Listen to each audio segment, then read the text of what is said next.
کہ میرے قتل کے بعد اس نے جفا سے توبہ، ہائے زود پشیماں کا پشیماں ہونا۔ السلام علیکم ناظرین، آپ کو اس شعر سے سمجھ میں آ گیا ہوگا کہ میں کون سی غزل لے کر آپ کی خدمت میں آج حاضر ہو رہا ہوں مرزا غالب کی، اور اس کی تشریح کرنے جا رہا ہوں۔ تو وہ غزل ہے، بس کہ دشوار ہے ہر کام کا آساں ہونا، آدمی کو بھی میسر نہیں انسان ہونا۔ اگرچہ میں نے اس شعر پر الگ سے ایک ویڈیو بنا رکھی ہے جو کہ اس ویڈیو کے کمنٹ سیکشن میں یا یوں سمجھے کہ اس کی ڈسکرپشن میں موجود ہے، تو آپ وہاں سے دیکھ سکتے ہیں۔ یہاں مختصر طور پر بھی اس شعر کی تشریح کو دہرا دیتا ہوں کہ بس کہ دشوار ہے ہر کام کا آساں ہونا۔ غالب نے ایک اصول طے کیا کہ ہر کام کا جو ہے آسان ہونا دشوار ہے، یعنی بظاہر ایک کام کتنا ہی آسان نظر آ رہا ہو، لیکن جب آپ اس کام کو کرنے بیٹھتے ہیں تو پھر اس کی پیچیدگیاں ظاہر ہوتی ہیں، پھر آپ کو پتہ چلتا ہے کہ یہ کام کتنا دشوار ہے۔ اور دلیل کے طور پر دوسرا مصرع پیش کیا کہ آدمی کو بھی میسر نہیں انسان ہونا، کہ آدمی اور انسان ظاہر ہے ایک ہی چیز کے دو نام ہیں، اسی کو آدمی کہتے ہیں، اسی کو انسان کہتے ہیں، لیکن غالب کہتا ہے کہ آدمیت سے لے کر انسانیت تک کا جو سفر ہے یہ بھی کتنا دشوار ہے، کتنا مشکل ہے، کیونکہ آدمیت یا آدمی اس پیدائشی انسان کو کہتے ہیں کہ جس میں ابھی جو انسانیت کے جوہر جو ہیں، جو انسانیت کی خصوصیات جو ہیں وہ اس میں کما حقوق ظاہر نہیں ہوتی، یعنی وہ انسان کہ جو اخلاقیات سے عاری ہو، جس کو ابھی انسانیت کے آداب نہ آتے ہوں، تو وہ ظاہر ہے ہم اس کو انسان نہیں کہہ سکتے، لیکن چونکہ وہ حضرت آدم علیہ السلام کی نسل سے ہے، ابن آدم ہے، تو بہرحال آدمی ضرور ہے۔ تو اب اس آدمی کو انسان بنتے ہوئے خاصی جو ہے وہ دشواری کا سامنا کرنا پڑے گا، یعنی اس کو کیا کرنا ہوگا، اپنے جذبات کو دبانا ہوگا، اس کو اپنے آپ پر جو ہے قابو پانا ہوگا، اس کو اپنی اخلاقیات کو جو ہے وہ درست کرنا ہوگا، اور یہ ایک ایسا عمل ہے کہ جو کچھ آسان نہیں ہے، کیونکہ نفس کشی کا عمل جو ہے یہ بہت مشکل عمل ہوتا ہے۔ غرض آدمیت سے لے کر انسانیت تک کا سفر اچھا خاصا دشوار سفر ہے، یا یوں کہہ سکتے ہیں کہ ایک آدمی کو انسان بننے میں اچھی خاصی جو ہے مشکل پیش آتی ہے، اگرچہ بظاہر جو ہے ایک ہی چیز کے دو رخ ہیں، وہی آدمی بھی ہے وہی انسان بھی ہے، تو یعنی ایک ہی چیز جس کے دو رخ ہیں اور بظاہر ایک جیسی ہے، اس کو بھی جو ہے ایک پوائنٹ سے لے کر دوسرے پوائنٹ تک، یا اس کے ایک رخ سے لے کر دوسرے رخ تک کا سفر کرنا یا اس کو اختیار کرنا کتنی دشواریوں کا حامل ہوتا ہے۔ تو اس سے سمجھ میں آتا ہے کہ ایک کام جو بظاہر کتنا ہی آسان کیوں نہ نظر آ رہا ہو، در حقیقت وہ کتنا مشکل ہوتا ہے۔ تو یہ تشریح میں نے قدرے جو ہے وہ اختصار کے ساتھ آپ کے سامنے پیش کی ہے، مفصل طور پر اگر کوئی دوست دیکھنا چاہے تو اس پر میری الگ سے جو ہے ویڈیو موجود ہے۔ تو آئیں اب اس غزل کے جو ہے باقی اشعار کی تشریح کرتے ہیں۔ چنانچہ اس کے بعد اگلا شعر ہے، گریہ چاہے ہے خرابی میرے کاشانے کی، در و دیوار سے ٹپکے ہے بیاباں ہونا۔ پہلے اس کے مشکل الفاظ، کاشانہ آشیانے کو کہتے ہیں، آشیانہ، کاشانہ، نشیمن، گھونسلہ، یہ سب عام معنی الفاظ ہیں۔ تو غالب کہتا ہے کہ گریہ چاہے ہے خرابی میرے کاشانے کی، کہ یہ جو میں فراق یار میں اس قدر آنسو بہا رہا ہوں، اس قدر رو رہا ہوں، گریہ کر رہا ہوں، گریہ کا مطلب ہوتا ہے گریہ زاری، رونا، آنسو بہانا،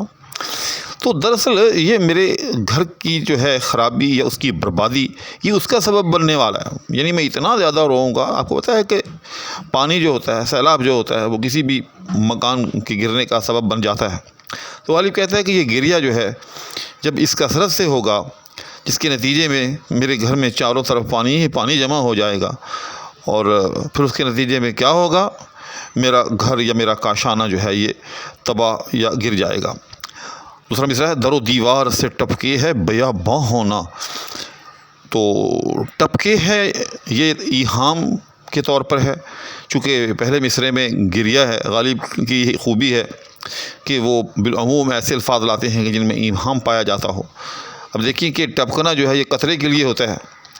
لیکن یہاں غالب نے جو ہے وہ بیاباں ہونا یعنی بیابانی ٹپک رہی ہے، یعنی بجائے اس کے کہ آنسو ٹپک رہے ہیں یا قطرے ٹپک رہے ہیں، اس کے بجائے غالب نے کہا کہ بیاباں ہونا ٹپک رہا ہے، تو یہی وہ ایہام ہے کہ بظاہر جو ہے وہ ذہن جو ہے وہ قطروں کی طرف منتقل ہوتا ہے گریہ کی وجہ سے، لیکن دراصل اس سے مراد جو ہے وہ بیابانی کا ٹپکنا ہے، یعنی تباہی کا ٹپکنا، تباہی کے آثار کا نمودار ہونا۔ غالب کہتا ہے کہ در و دیوار سے ٹپکے ہے بیاباں ہونا، کہ اب اس کثرت گریہ کی وجہ سے میرا گھر جو ہے وہ گرنے کے قریب ہے، حتیٰ کہ در و دیوار سے اب یہ نمودار ہو رہا ہے کہ میرا یہ گھر جو ہے اب کوئی دم کا مہمان ہے۔ اس کے بعد اگلا شعر ہے، وائے دیوانگی یہ شوق کہ ہر دم مجھ کو آپ جانا ادھر اور آپ ہی حیراں ہونا۔ پہلے مشکل الفاظ، وائے افسوس کے طور پر کہا جاتا ہے، دیوانگی یہ شوق کا مطلب عشق، کثرت عشق، یعنی کثرت عشق کی دیوانگی، یعنی اس کے وہ جو ایک اثرات ہیں جو انسان کو عقل سے عاری کر دیتے ہیں۔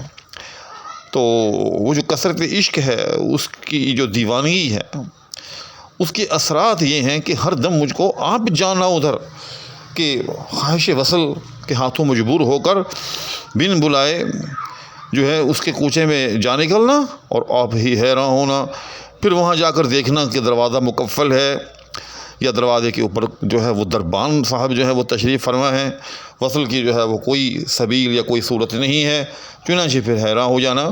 کہ میاں غالب تم کو کسی نے کیا دعوت دی تھی اس رسوائی کے لیے، اس پریشانی کے لیے، کہ تم منہ اٹھائے چلے آئے ادھر کہ جیسے آپ کو بلاوا آیا ہے، اب لو مزہ۔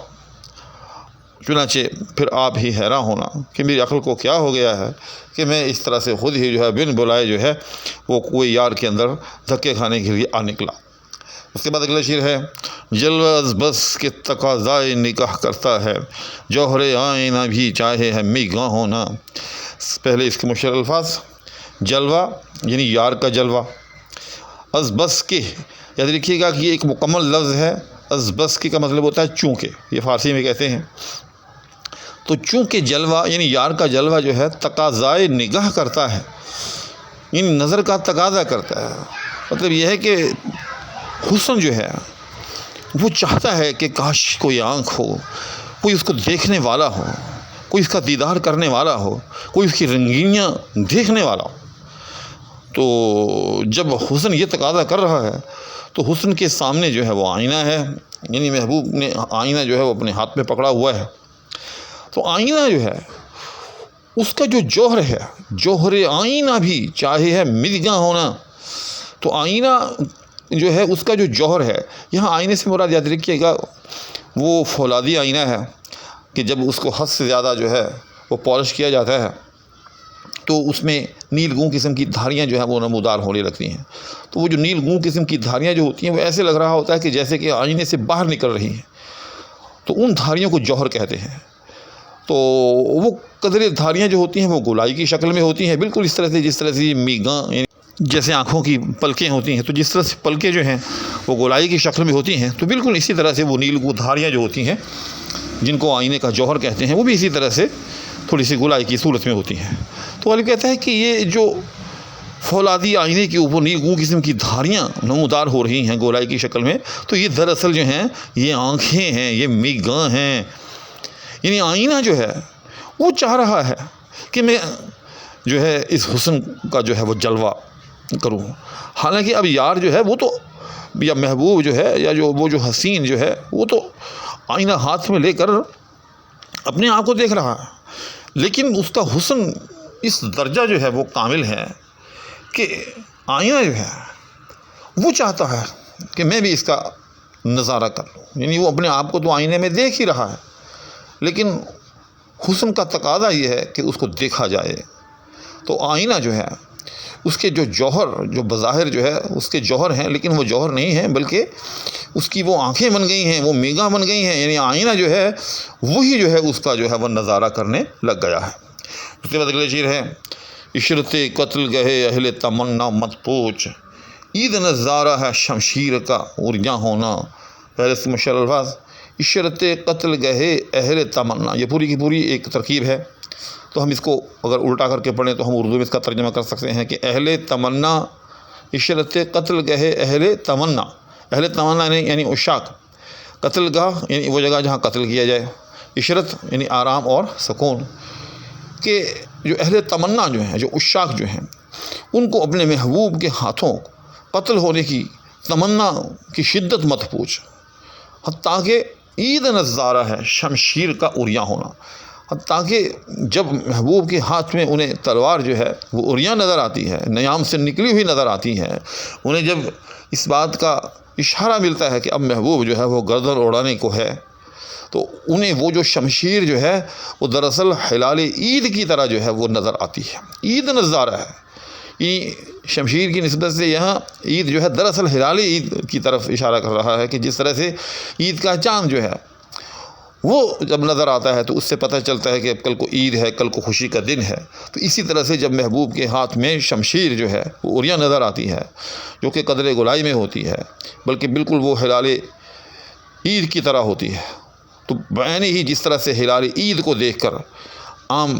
لوگوں کی خوشی جو ہے وہ دیدنی ہوتی ہے، اسی طرح سے اس شاخ کی خوشی کا عالم بھی دیدنی ہوتا ہے کہ اب جو ہے ہماری گردن اڑائی جائے گی، ہمیں محبوب کے ہاتھوں جو ہے وہ قتل ہونا نصیب ہوگا۔ چنانچہ ابھی اس غزل کے کچھ اشعار باقی ہیں، لیکن میں ویڈیو کی طوالت کو دیکھتے ہوئے اسے یہیں پر موقوف کرتا ہوں۔ انشاءاللہ العزیز باقی ماندہ اشعار کے ساتھ اگلی ویڈیو میں، اس وقت تک کے لیے آپ سے اس درخواست کے ہمراہ کہ چینل کو سبسکرائب بھی کر دیجیے گا، ساتھ میں آگے سے آگے اس ویڈیو کو جو ہے وہ شیئر بھی کر دیجیے گا۔ اجازت چاہوں گا، اللہ حافظ۔